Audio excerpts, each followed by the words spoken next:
Hi everyone, we're back with another webinar today, and this one is all about AI and what it means for search. Thank you all for joining. We really appreciate you being here. My name's Patrick, and I'm the co-founder and CEO of Sitebulb. We have a couple of incredible guests for you today. Please welcome Andy Chadwick and Britney Muller. Hi. I Hello. can see plenty of folks in the chat who've joined our webinars before, so welcome back to you all. And for any new faces, a big hello to you all as well. If you want to find out as soon as we release future webinars, please sign up on our website. I'm going to put the link in the chat. Sitebulb.com/resources/webinars. And you can, if you sign up on there, we'll email you as soon as we've got a new webinar announced, and you can kind of save your seat. So in terms of housekeeping, we will be recording the webinar today. So we'll be sending out the recording tomorrow or the day after. So don't worry if you're not able to make it for the whole thing. You can catch up later. And we will have some time at the end of the webinar for your questions as well. But please put them in the Q&A tab on the left-hand side of not the actual chat box itself, because it gets really messy in there if people are talking all the time. So please make sure you put your questions in the Q&A tab. If you haven't got any questions, but you like the look of a question someone else has submitted, you can upvote it as well. And if we have loads of questions, then the ones that have been most upvoted will get prioritized. So let me introduce our guests today. Britney Muller is an AI consultant, has been speaking, blogging, and sharing her expertise on data science, AI, and machine learning for years. She has a bunch of courses and content available to help make all of this stuff more accessible. Britney, would you like to just let everyone know where they can find out more about all the awesome things you're putting out there? Yeah, so most recently I joined up with Maven, an education platform where I'm teaching a generative AI course, making this more accessible, helping you kind of conceptualize how to use the tech. So you can find that course there, and then trying to continually upload different resources and things on datasci101.com. Amazing. I'm just going to put the link to your AI course in the chat. I think it's that one. If I've put the right one, wrong one in, you can correct me. I have some students watching, so this is fun. I went to see one of your talks, Brittany, and I think it was like the prelude to the course, and I can highly recommend it. So it is a good, Thank you. course. Amazing. Thank you. So our other guest today is Andy Chadwick, who is an SEO specialist and co-founder of the SEO agency Snippet Digital. He's also the co-founder of Keyword Insights, which is an AI-driven tool used by over 1,000 marketers and SEOs worldwide to enhance their content strategies. So Andy, could you also share with us just where folks can find you and learn more about your products and services as well? Yeah, I mean, to be honest, I tend to just shitpost everything on Twitter. So there normally, or our website, keywordinsights.ai. I tend to post a lot of guides on there. So if you go to the little resources section, there's some interesting things there. Awesome. Cool.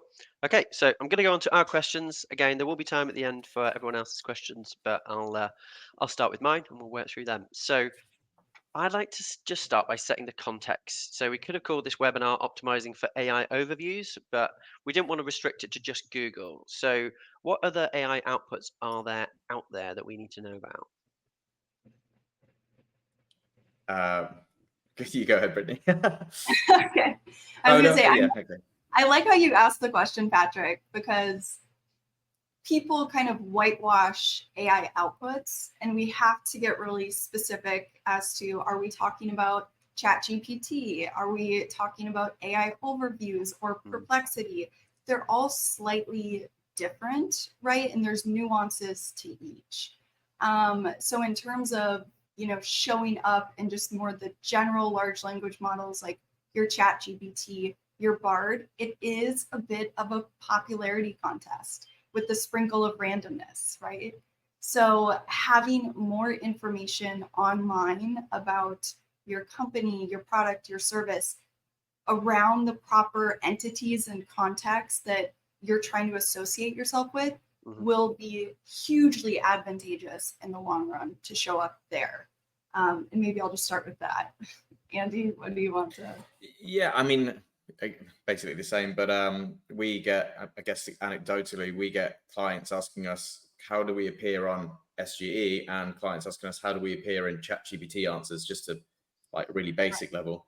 And yeah, I guess to Brittany's point, it's, well, I guess we'll come on to it in a bit, but it's ChatGPT is essentially pulling from Bing, or Bing's pulling from ChatGPT, and vice versa. And that's how they're training. So a lot of the things that we optimize for in normal SEO actually helps optimize for them as well. It's authority, it's links, it's brand mentions, it's all of the same things help you appear in those different channels. But yeah, that's we get clients asking us how to appear in all these different places. So I'm glad you worded it like that as well. It's not just SGE, it's all these other platforms as well.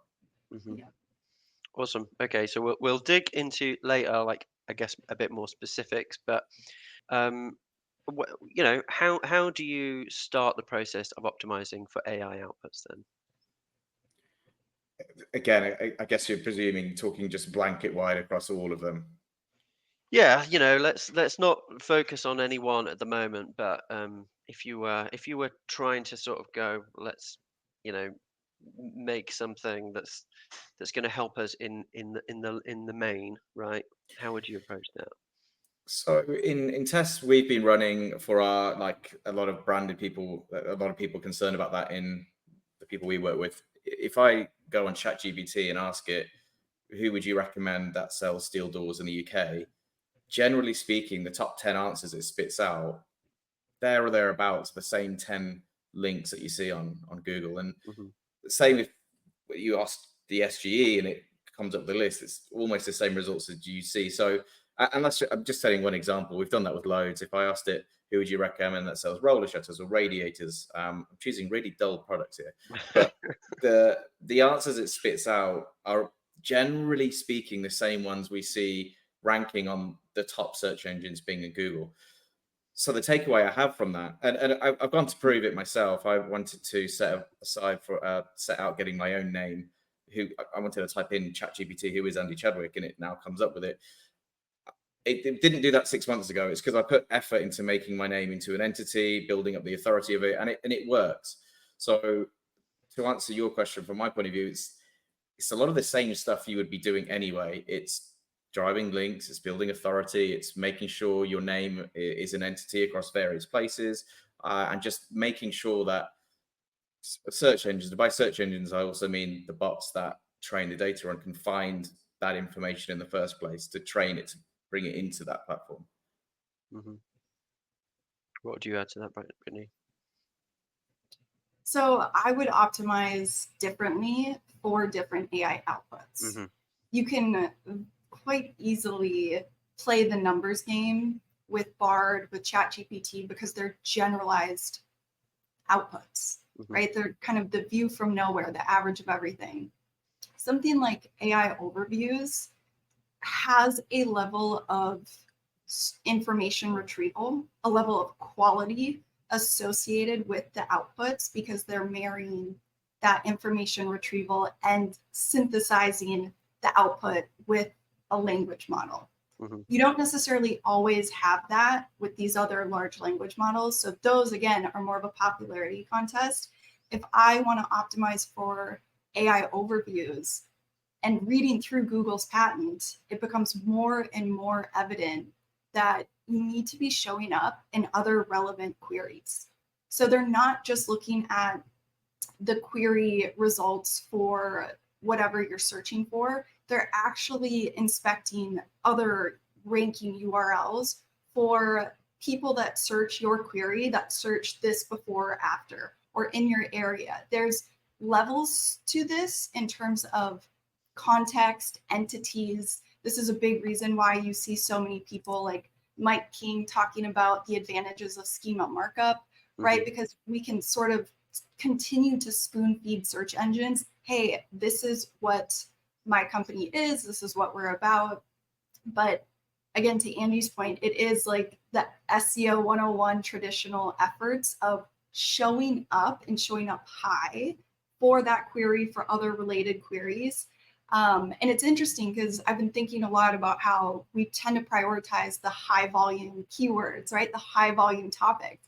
But now we might have to revisit that a little bit, because we're seeing so many results in AI overviews that don't show up in the search results. The reason being is because, again, Google is evaluating tangential topics and other related keywords. So that's kind of an interesting aspect of this, is you want to make sure that you're kind of covering all your bases.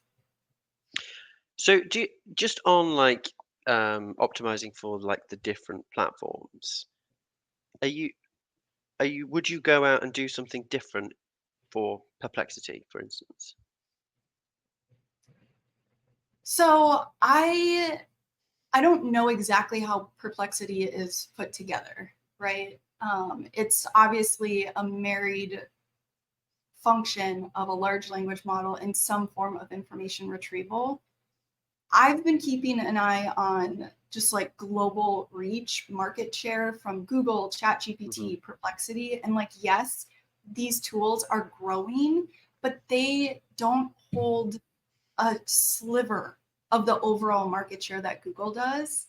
And I think it's evident in that Google's been around for all of these years, right? They have all of the smartest people in the world. They have doctorates that are experts at information retrieval and have been going about this, even though we love to harp on Google results, which I also understand.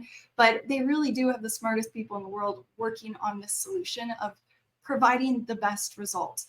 You can't surface information in a regular large language model like ChatGPT, and I'd even go as far as to say Perplexity, without having that quality assurance behind you. These aren't truth engines, right? These were not trained on like, this is fact, this is fiction.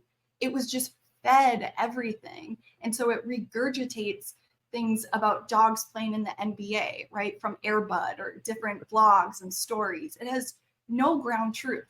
We need information retrieval for that. And so that's why I sort of continuously will say, like, I have my money on Google in terms of they have the strongest of both sides to put something really magical together. They're still trying to figure out how to do that.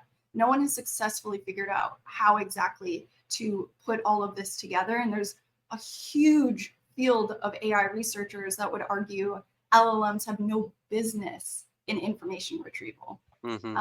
So it's there's a lot of complexities here that I don't think most marketers might be fully aware of, but it's important to talk about, right? It's important to establish that these large language models, they're not search engines. You know, again, they also have no weighted information in the model. It's all contextual as things relate to each other. They're word predicting machines. They're not truth engines. So, yeah. So, right. Then if a lot of what we're talking about doing here is the not that dissimilar kind of consistency in terms of output, getting, you know, brand building, schema markup, all of those sorts of things. And a lot of that is much easier to do when you're a bigger brand, right? You've already got people out there talking about you as well. Do the small guys stand a chance of featuring for AI results? Sorry, Andy, do you want to go ahead? I was going to say, my opinion, and it is my opinion, is yes. I don't think anything has really changed. It's just more likely that everyone. Well, I don't know. I haven't actually seen any up to date. There's been 2 studies I've seen on do the AI search results take traffic away from your site. One was from Kevin Indig and one was from someone else, and they both said opposing things. So I don't really. I think the jury's still out on that. But let's assume everyone gets less traffic, maybe, because it just takes it all and summarizes it, maybe with a little links. Assuming that, I think everything's still an equal playing ground. For me, it's the same things that have always been true. So you could ask that question about SEO in general. Did the small brands ever have a chance of ranking #1 against Amazon for this product? It's the same thing now. So to answer your question, I guess pedantically, they still stood the same chances they always have. So it's still difficult, but it's not really, for me, it hasn't changed. If anything, it's more exciting because the strategies that, to come to a point that Britney said earlier, there's all these contextual queries you can start getting around, and these longer tail, I hate the word longer tail because it's not really about that anymore, but these other angles you can come at, offering it like genuine expertise. I mean, we look at Forbes and it's got all these people chipping in, and they're not experts, they've just got all this authority. I do think if you have genuine expertise, it's going to find that and pull that in. So if anything, I think it's more exciting for them. But no, I don't think anything's really changed, and it's maybe the same as it always has been. I don't know what you think, Brittany. That is just my opinion. Yeah, so I have kind of two different thoughts on this. So I have done some wider scale AI overview traffic impact research that unfortunately is kind of under a lock and key with an NDA. But I will say one thing that I've widely observed across some of these is that, how do I say this? The higher your kind of brand authority and brand popularity in terms of like your top traffic driving keywords, the more protected you'll likely be with these AI overviews, because we don't see AI overviews showing up for as many branded queries for good reason, right? Google doesn't want to get in lawsuits with all these companies spitting out wrong information. Mm-hmm. So brand authority really works as sort of this protecting mechanism from AI overviews in general. Mm-hmm. Now, that being said, and something that I think that Andy was touching on in what he just said, is for the small players, there are certainly ways to get included into all of this stuff. And what Andy said about like the expertise and providing, you know, unique information, I think this touches on such an important topic overall for AI overviews for small teams, for small companies. Something I've already seen in the chat, Angie saying that we're seeing so many LinkedIn results and AI overviews. This all plays into this huge problem with language models around they have no opinions, right? They have no real world experience. That's why we're seeing Google pay Reddit $60 million a year to supplement their language model outputs with real human experience, with real human opinions. To Angie's point, we're seeing them bring more LinkedIn in there that they feel, you know, is representative of real people. Mm-hmm. So I would go back to, I think, high quality content writing and unique perspectives, experiences, stories is going to be monumental in terms of these AI overviews. That's what Google wants, right? We're going to see more and more of the AI content, but it's shit, right? It's generalized, average of everything. It's not going to, in the long run, it's not going to be helpful for either, you know, people. It's not interesting to read. And again, Google's looking for the anecdotal, the quotes, the experiences, the stories. And so I think if you're able to really hone in on that and lift up the experts that you have access to, mm-hmm. you can start to see a competitive edge pretty quickly. Mm-hmm. Yeah. I also, to add another angle, I think it depends on your niche. I'm not seeing... We're watching, so we've now got in Keyword Insights, you can upload a load of keywords and we'll track which ones produce the AI overviews. And at the moment, we're getting about 25 to 30% of people's queries are uploading, generate that. And the niches that we're seeing aren't generating that are financial, health, things that for good reason, they don't really want to touch. Like, mm-hmm. They don't want to be liable for that. So again, to add another angle to your question, depending on your niche, it's going to have a lot less effect than other ones. Just to add another, I guess, angle. Nice. Okay, that's cool. We covered that question really well. So you kind of mentioned this before. Maybe there is no right answer to this, but I wanted to dig into like what impact AI overviews can have on impressions, clicks, and traffic, right? And I can just imagine agency clients ringing up in a panic, like, why have all the graphs gone down? And so not necessarily like what's the right and wrong of it, but how do you go about explaining this to clients? I guess it's difficult. Like I said, for me, the jury's still out. At the moment, we've got loads of clients worried about it happening, but it hasn't happened. I guess a lot of our clients are financial or legal, so it's not really there yet. Like I said, I've seen two case studies. One said that it's taking a lot of traffic. One said it hasn't. I don't have enough data to say which way it's going to go.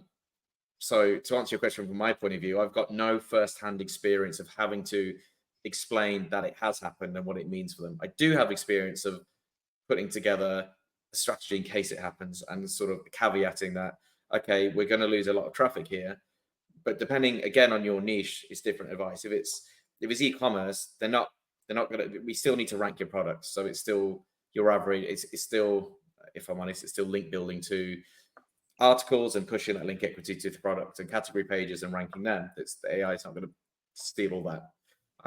For other niches, it's and I think it's maybe a question you might ask later, going how this is going, but it's getting around the AI. So, okay, we're losing a load of traffic to this AI overview. Let's find other ways. People are digesting more video content now. They're digesting these things in different places. So, okay, let's not try and fight this AI or be visible in it or whatever. We'll find another way to get those eyeballs, and it's maybe a different outlet. So, yeah, for me, I've got no first-hand experience in explaining that, but that's the sort of strategies we're putting in place now. Is, well, you're an e-commerce site, so it doesn't matter. We'll still get these products ranking. Or, okay, you do have content. We'll find other ways to get the eyeballs on that content. Mm-hmm. Would you? I mean, obviously, Andy's just completely copped out of the question. Brittany, how would you approach it? Yeah, so I think it's important to bring clients along this journey of how Google's search features in general have impacted traffic over time, right? So hopefully there's been conversations previously about featured snippets and just growing, search features in your space. It's not all that difficult to come up with these custom click-through rate curves with Google Search Console data. And so that's something that I know myself and many others have been doing for years. That is so powerful in these conversations because you can prove the change. You can prove that it's not on you, right? The rank hasn't changed, but here's been the impact on click-through rate because of XYZ. And so I've been able to do that with different clients for, the keywords that show featured snippets over the years. And now I've started doing it with AI overviews. And it's fascinating.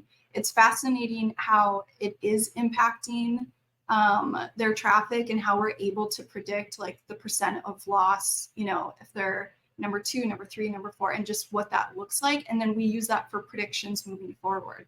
I also think, to Andy's point about, within Keyword Insights and other awesome tools, I do love Keyword Insights. I think it's amazing.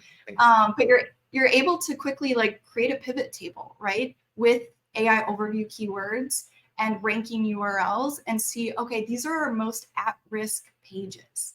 What does that look like? And I think for content teams, especially moving into 2025 planning right now, it's so important to really do a bit of a pivot, right? We're seeing lots of AI overviews hitting what is content, how do, all the question informational queries.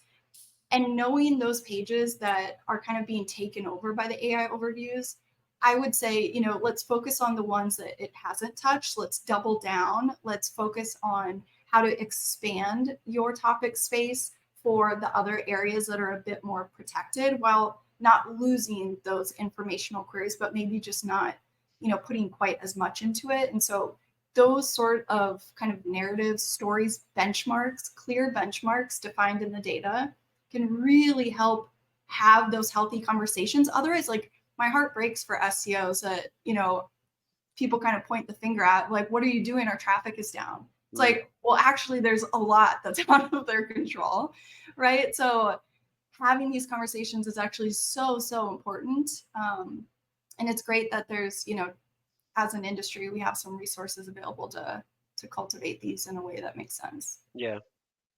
So, like, when you mentioned, like, doing this in the past for like featured snippets, if you had a situation where like a website used to show in the featured snippet, but there's now been replaced by an AI overview and doesn't like refer to the site or mention the site at all, is there anything you could do about that, or would you not try?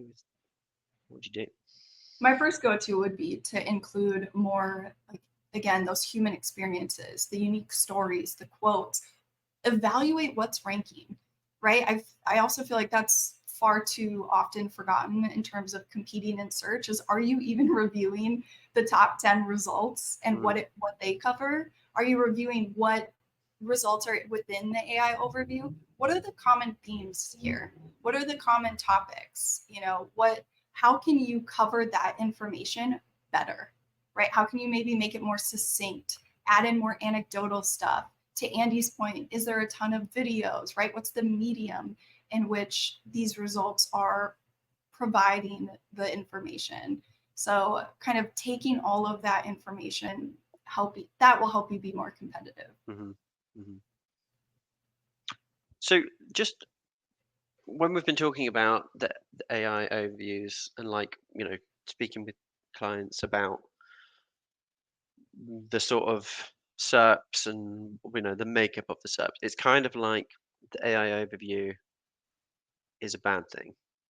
Like you want to avoid it, or maybe you want to focus in areas that haven't yet been sort of touched by them. Is that the way that we should be thinking about them, or should we be thinking about them as potentially a good thing that we can optimize for? And for me, it comes down to priority. So this is what I'm doing at the moment anyway, for I guess people who ask me. We're prioritizing the queries first that don't have them, just because it comes back, it's ignorance on my part. I still don't know, because I keep referring back to these 2 studies. I still don't know how much traffic they're going to take away or not take away. I just assume they are taking it away, but I just don't know, because again, anecdotally, I did a search the other day, AI overview came up, and I did actually click some of those little links that came up, because I thought, oh, that's interesting, I'll read more into it. So I actually don't know. But my gut feeling is it does take traffic away.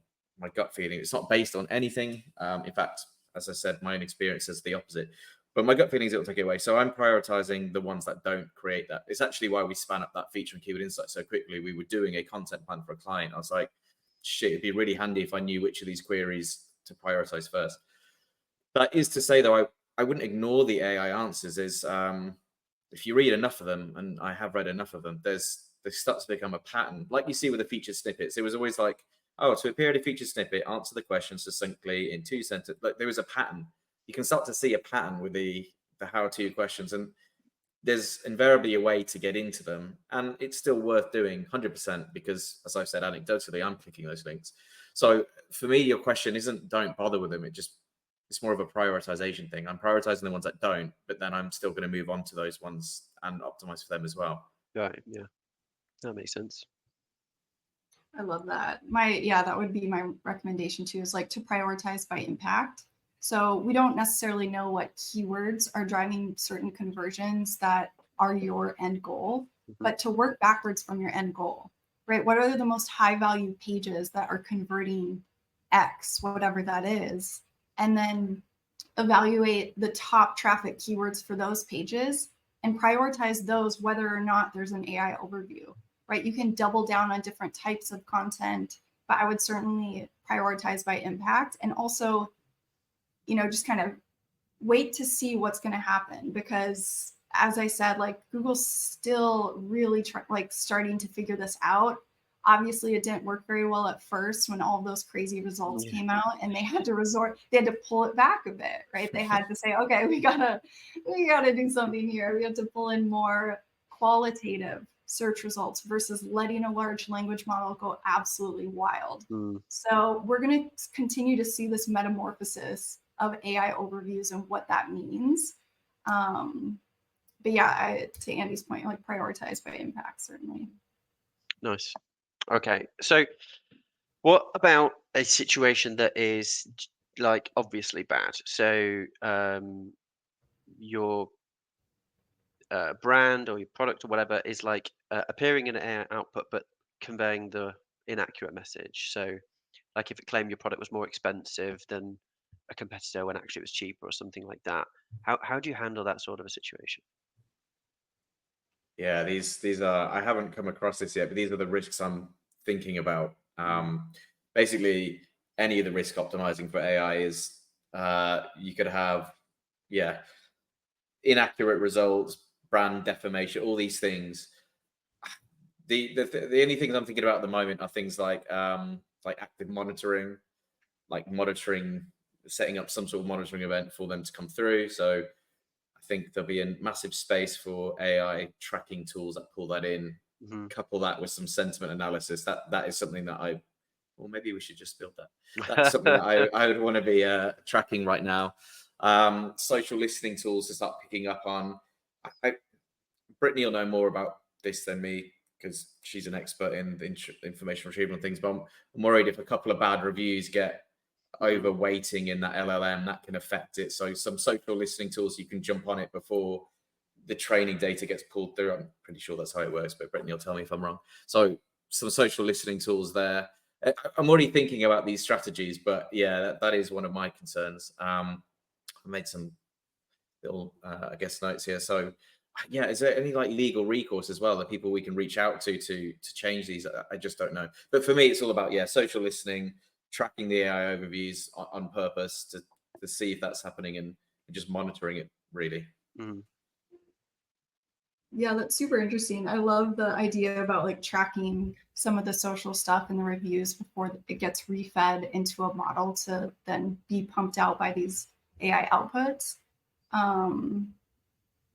I think something I struggle with when this kind of question comes about is we're really centering the conversation over the technology when I think it should be centered over people. I think there needs to be wide scale public education about this technology. People need to understand that these things produce hallucinations. They hallucinate, they lie, like, and those words don't even make sense because, again, we're talking about a binary system. They're not actually lying. They're not manipulative. People are being fooled by misinformation and being fooled by the technology because they don't have a strong enough understanding of what it does. So I always struggle with like the headlines that are like, ChatGPT gets more and more manipulative. It's like, no, actually, more and more people are, overestimating capabilities or unaware of limitations. That's where I think a huge focus should be, and shame on some of these AI companies that don't have clear enough statements as to what exactly is happening. It looks like a search bar. It looks like it should be some sort of information retrieval, and we know so clearly that it is not. I remember early on, I got a DM on Twitter about these quotes that ChatGPT had generated that I had said. And when I told this individual, like, oh, that's really funny, ha ha ha, something like, I've never said those things, he couldn't believe it. He could not believe it. He goes, it just made that up about you? I go, of course, that's what these things do, right?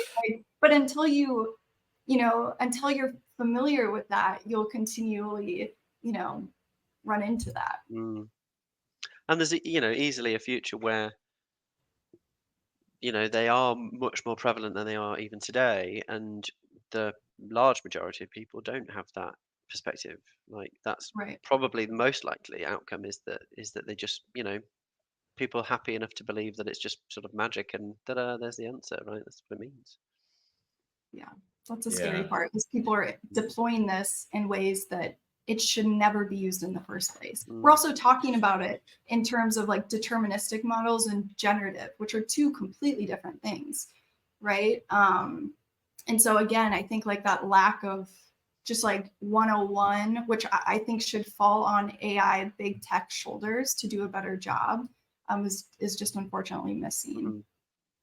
Is there anything that could be done or focused around like consistency of message? So like, we've talked about structured data as well, like just making sure that everywhere you reference things. I'm just going back to my example before where like, they've got the price wrong or something. And like, could you or should you start kind of going, well, what messages are we responsible for that we can control, that we're putting out there? Like, have they actually taken that data from something we've done, right? Like, is there messages that we're not putting out there that are consistent, that the things are getting mixed up with, or is that completely the wrong way to think about it? I think that's likely so far out of your control, because there's all these other external sites that can publish whatever the hell they want, right? And so, and I mean, we're not reverse engineering Google, and I think us as SEOs and marketers, we so badly want to flip this thing inside out and say, okay, how does this work? How can we correct this? Or how do we, support this? And it simply does not work like that, right? Like there's that certainly the information retrieval aspect where Google's feeding some of the top results.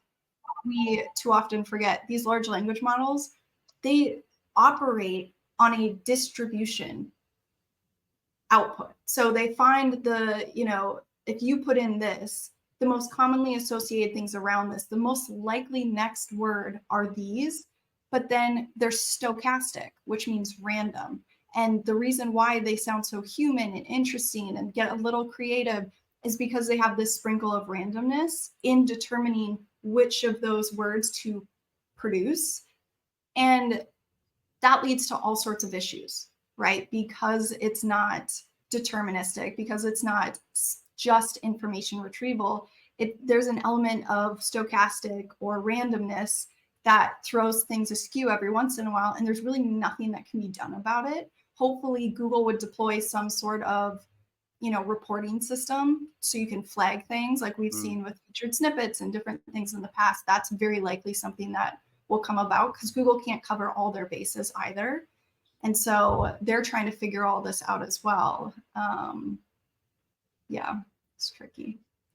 Cool. Yeah, and to add to Brittany's point, like you said, you can't control if another 50 sites is span up and says the opposite of you to purposely influence it. You can't fix that. But also, there's just so many queries that you will have never seen before that you can't possibly account for.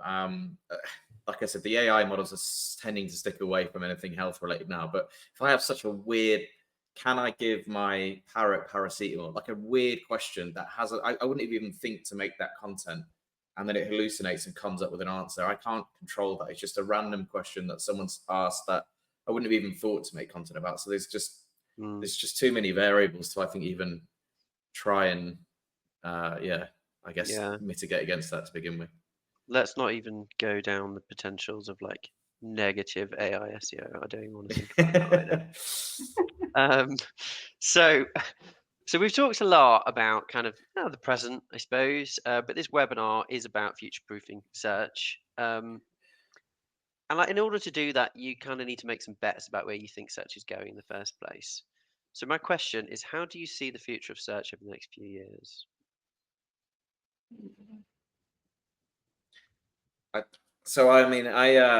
I see it becoming a lot more platform split. I recently wrote an article. It's not a term that I've coined, by the way, but it's a term that I like, called search experience optimization rather than search engine optimization. And it's this idea of optimizing in the right place at the right time. I'll give an anecdote. We've just had our bathrooms done. God, don't get them done. It's been stressful, but we've just had our bathrooms done. And there's a number of keywords that, if I look at how my partner searched for this, there was a number of keywords that she searched that, I'm going to use an example. Tops Tiles is a big bathroom supplier in the UK. These are all keywords they'd want. So she started off by searching bathroom ideas. Now that search started on Instagram just to get some ideas.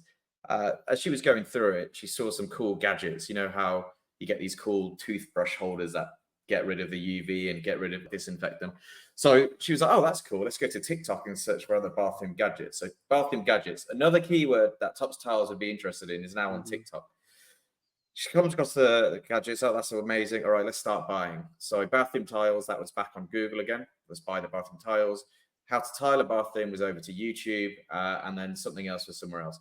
So there's 5 queries there that would have been in my keyword research had I done a keyword research, but it was spread between 5 different platforms. And so for me, it's about working out what I'm calling it, like 3D intent, and maybe that's a really shitty word, but it's this. So before we've had intent is just informational, commercial, whatever. I'd like another layer at 3D, another layer of intent, which is, okay, this is the intent, but also what sort of platform do our users want it? I'm just adding that other layer of intent there. And so we're coming up with strategies at the moment and ways, I can't talk too much about it, but we're coming up with ways at the moment where when we do our keyword research, we're not just pulling through the intent, we're also pulling through the 3rd dimensional intent, that platform that's most likely to be optimized for that given keyword. And so to answer your question, for me, the future of search is search experience optimization and splitting your keyword based on the platform that it's most likely to be available or searched on, if that makes sense. Yeah, I love that. I love that. I think that is such a great example and story of how multifaceted just, information seeking is in general, that we so often forget until we see a story like that. And And to play off that a little bit, I think there is totally something there in terms of being more strategic moving forward by understanding, okay, this is the topic, this is the subject. What are the other platforms, websites that people talking about these things frequent, right? And what are those topics? I love SparkToro for surfacing a lot of that stuff, but then I'm able to take that and go a bit deeper, usually using AI. So when I see different subreddits that are really popular for this particular demographic, I will pull top questions, topics. I will start to immerse myself in the actual subreddit to understand how they even like communicate to, like, each one is its own weird community, and you really have to deeply understand each and every unique one to compete in it.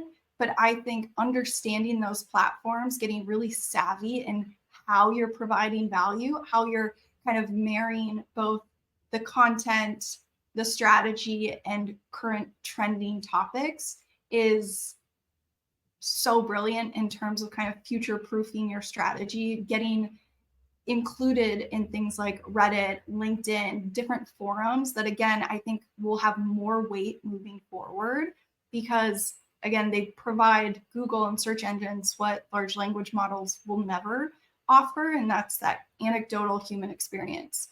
And so, yeah, I love that take on it. And I also see it, the future of search, it continues to get more and more personalized, right? And so we'll continuously see some of that get pulled in as well. And so to future-proof it by thinking about those different facets and trying to set yourself up for success when those things get brought in more and more. Awesome. Yeah. Okay. So, right, we know what SEOs are like. We know that if there's a thing that can be gamed, they will try. And I mean, a lot of the advice that you guys have shared today is nothing really to do with this. But I guess what I want to dig into a little bit is, like, if we go back 20 years, early SEO advice would have been get more links, right? And then that went well for a while, and then there were certainly ways which it did not go so well. And with the benefit of hindsight, we maybe would have done things differently back then. And so what I want to dig into is kind of like what sort of risks are there? What things do we need to watch out for if you start thinking about optimizing for SEO for AI?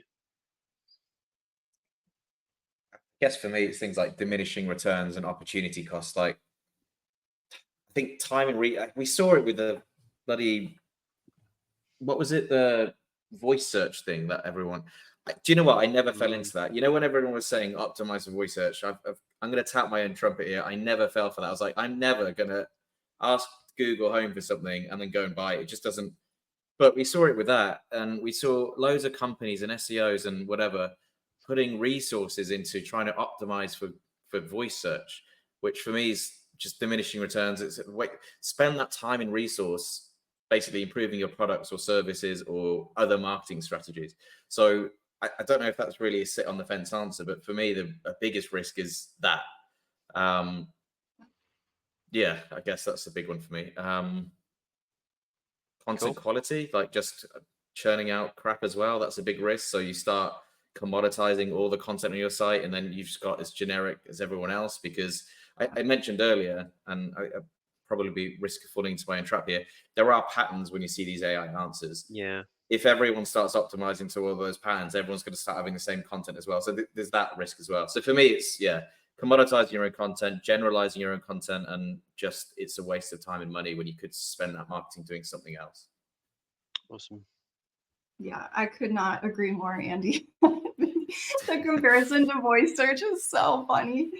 Oh my gosh. It's so true though. It's so true. It's like the shiny object syndrome in SEO, and we all get fired up about it, But it's not always us that's led, it's clients. It's clients that come to us because they read something. Right. I wanna rank for this. And then you're like, oh yeah, let's go along with this thing.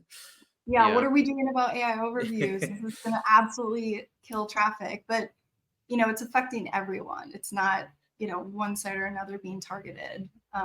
So yeah, I couldn't agree more with what Andy said. I think the big risk is the distraction, a waste of time, and trying to optimize for things that are really difficult to understand how to show up for. Certainly experiment, but don't put all your eggs in that basket. Mm-hmm. And then Andy also touched on like, don't just crank out AI generated crap that, to Andy's point, it's formatted so similarly time and time again. It uses all the same words, right? Like unlock, unleash, revolutionize. Like I have a growing list with my students of just common words we see all the time.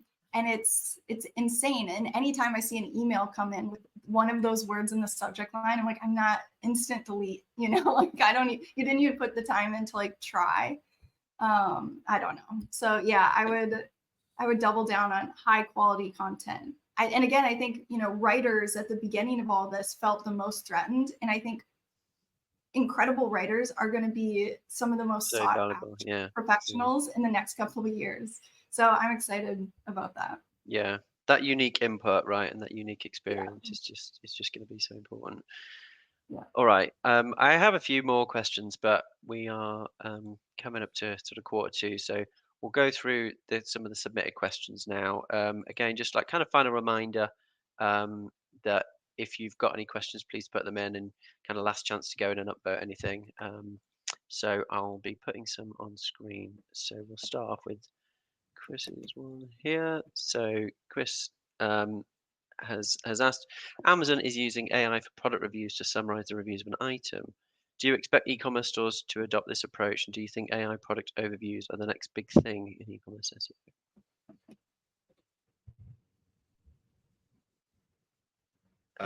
Anyone's ready to go. I mean, I love it. I use the Amazon one all the time, and if there was one on Reddit threads, I think Reddit should bring that in because I find them so useful. Do I think they should adopt this approach? I mean, at the end of the day, I sound like a broken record of everyone. If you are offering better customer experience, do it. And for me, if your site has a load of reviews, it does offer a better experience. So do it. I don't know if I'd call it the next big thing. I don't think it's a strategy per se. I just think it's a good UI, UX user thing, is my personal take. I think it really helps that you still have the real reviews underneath as well. Like it gives you a flavor, right? But you can still go, well, what did actual people actually say? And that bit's not skipped out. Yeah. Yeah. Yeah. Sorry, Andy. Sorry, I was just going to say, it does have it is open to being heavily abused by the website. I mean, I imagine if you are the web owner, you could easily influence that, which would be my worry, but that's not really the question. Sorry, Brittany. No, I liked your answer a lot. I think this is a awesome use case for things like large language models, right? The outputs improve dramatically when you're able to feed it accurate, high quality information. And in this case, if it's just pulling in all the reviews, it's really helpful to users who don't want to read through everything. I would maybe double down on a use case like this for e-commerce businesses in general. Are you doing this to review what's going on generally with your different products or services? And I see hotels doing this more and more, right? It's a really quick and easy, brilliant way to surface like, oh, we actually have like, a weight problem, and the people that are staff aren't being as friendly as they should. Like it's a quick way to surface quick wins, in my opinion. Of, oh, there's not enough towels in the room. Silly stuff like that can be surfaced like that. And I think we should all be using this technology in these ways to improve what it is that we're doing. Yeah. What bad things have people been saying? Well, that's cool. I like that. I mean, in my experience, the best use case I've seen of AI is summarizing. So I have like for my sales calls when I'm talking to people about Sitebook Cloud. The note taker is absolute gold. It just comes back with these are their pain points. This is what they're using right now. This is how many seats, and it's perfect. Like it's really really good. And that for me is a really really handy use case for AI. Right, what else have we got? Okay, so this one is, you know, not so much about optimization per se, but I guess we've talked a little bit about the pitfalls, but this is, what about AI generated content itself? So do either of you recommend or support this? I love this question. I want to write a sort of thing on this. So AI used right in your content is so useful and powerful. Again, I'll give an anecdote. I wrote a guide on Search Engine Journal. You can look it up. It's called Tangential SEO, how to find the keywords no one else is finding. The reason I've been so specific about the title is because it's obviously a technique that we do. It's my idea. It's my methodology. It's very much a personal thing that I've written. However, that article would have taken me, it's about 3,000 words. It would have taken me eight hours to write without AI. Using AI, it probably took me 4 to 5 hours. Now, the ideas were all mine, but where AI came in really handy was things like, so I like to include metaphors when I'm giving someone an example. So, you know, doing keyword research like this is like an insert funny metaphor here, or here are 3 examples of where this might help. And then I try and think of 3 examples because it really helps the user visualize it a lot more. Those metaphors used to take me ages, especially because I'm under some pressure to make it a bit funny to keep the user engaged. Those examples took me ages because I don't just want to think of 1, I want to think of 3 because it helps the writer.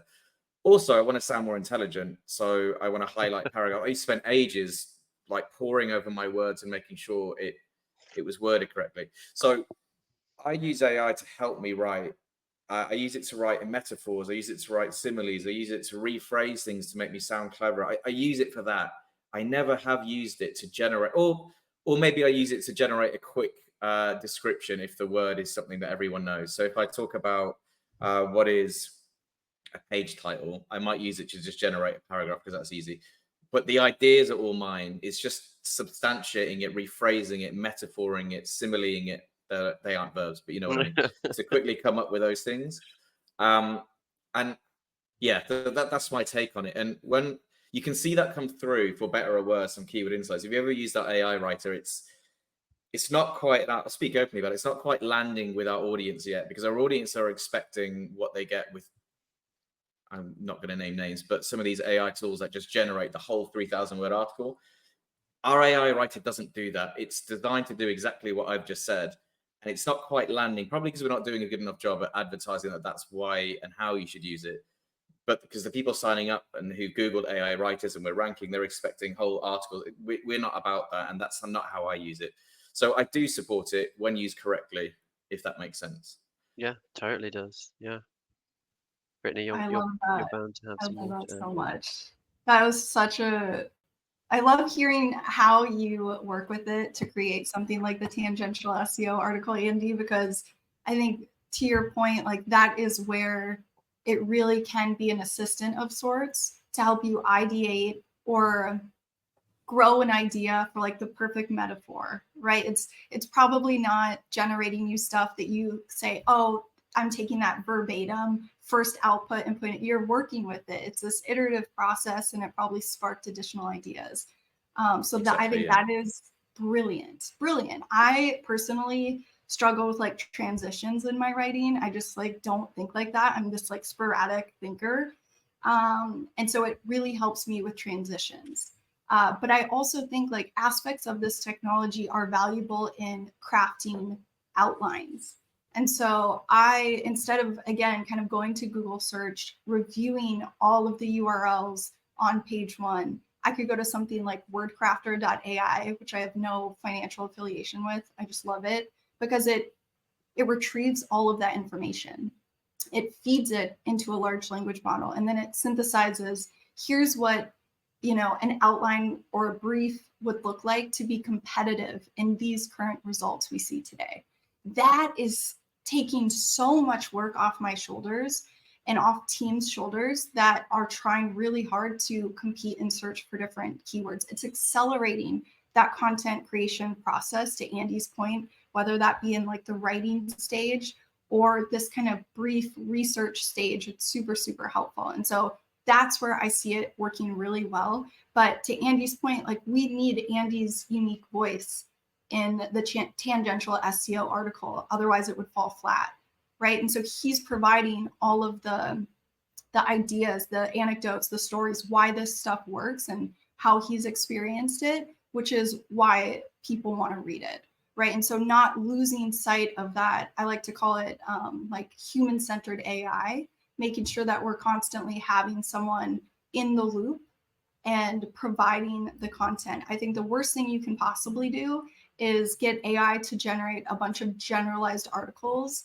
and hit publish on all of them on your website overnight. I think over time, like that will not be good for all the obvious reasons. Yeah. So yeah. Awesome. I love those answers. Okay, we have a couple of questions here about tools, and I don't know if this is going to be clear answers on these, but Simon's asked, are AI overviews destroying ranking reports in tools? What are your thoughts on this? Again, I haven't had so much experience with it personally, because a lot of our clients are in legal or health spaces. Yeah. So for us, the AI overviews aren't doing much to our ranking report. They're not taking anything up that they didn't used to before. I don't know about Brittany. I imagine they would do though, so I don't know if Brittany has any input. I feel like Andy, you would have a much better answer for this than me. Okay, I mean, yeah. In the tool space. We don't know, Simon, is the answer. Wait and see. And yeah, that's a great question, though. And that is a good question. I thought I would be able to spin up different instances of like, oh, a logged in state to look for AI overviews, and I don't know how you tools do it because I would have probably spent days trying to figure it out. But yeah, it definitely adds a layer of complexity for sure. But again, AI overviews, they're not showing up on every single search result. They're currently just in the US. And so there's different aspects of that we can sort of mitigate and continue to look at kind of the tried and true tools that facilitate that info. The difficulty for me for that would be we're already pulling in if a keyword triggers an AI overview and we're pulling in the rank. So it wouldn't be difficult to create, do you rank in the AI overview? That's not the difficult part. The difficult part is, like, let's say it's got a question, it's got like 10 links in it. And some websites are on 5 of the links and some are 2. So how do you rank track that? Are you rank tracking whether you're just in it or not? I don't think it's that binary, is it? I have 50% of it, or I have 40% of it, or I'm third, or it's so complicated. We could come up with a "are you in it or not" tomorrow, done. But I don't think that's fair because some sites have so much of it. It's a bit messy. Too muddy. Yeah. That's a good point. All right, we have another question about tools again. I don't know if we're going to know the answers to these, but Brendan asks, is there a way to track AI citation referrals to your website? So that's the part we can do quite easily. Okay, you can do that from if the citation is from SGE anyway, because we can scrape that. So yes, there is a way to track that fairly easily. Okay. Wait, so is this? I guess I'm a little confused. Because I'm wondering, is this also maybe asking, like, is there a way to track like AI outputs of your website or referrals, which would fall on like the platforms themselves, right? Or would there be a way to track that? I'm not sure. Yeah, I mean, I'm reading it as like, Ahrefs being able to tell you that you've been mentioned or been used as a source, right, within a AI citation somewhere. But we're not able to track all of like the ChatGPT outputs, and we don't. Yeah, I just meant SGE. We can, but yeah, ChatGPT I wouldn't know how to. SGE we can scrape that. When it comes to all the other platforms, yes. No. When you say we can, Andy, do you mean you can in Keyword Insights, or is that something that you're doing manually yourselves? I meant we collectively. Like there are APIs and things you could use to scrape them now, but within Keyword Insights as it stands, you can upload a big chunk of keywords.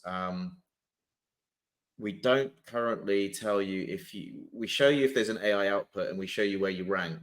it wouldn't be too difficult for us to say that you do rank in an AI overview, because we're already pulling that. So I meant we collectively, but with not much work, we could put that in. Okay. There you go. I guess that's a feature request. All right, guys. Well, we're at time. So I think we'll leave it there on the questions, but some really, really good questions. I think the summary of today is you need to go out and buy Keyword Insights and start using that, and you need to go and sign up for Britney's courses in AI so you can learn more about yourselves. And Does that sound about right? Oh, and Sightbulb. Yeah, that's and the other Sightbulb, one. yeah. Say that. Yeah, well, we don't have any AI features yet, so I can't really pretend that we've got AI stuff in there. But yeah, please do also use Sightbulb. So, guys, thanks everybody for watching and for all the fantastic questions. And huge thanks, of course, go to Britney and Andy for so generously giving up their time and expertise. There has been a couple of questions about it. We will be publishing the webinar over the next few days on our website and emailing that out to everyone who registered. So if you missed the beginning, don't worry, you can catch up. Our next webinar is on Wednesday, 23rd of October, where we'll be talking about international SEO and localization. A reminder that you can sign up to our webinar mailing list via the link that I'm going to put in the chat again, which will, if you sign up there, you'll get an email as soon as we announce a new webinar with the opportunity to save your seat. So thanks again for watching. See you all on the next one. Bye. Thank you. I never know if I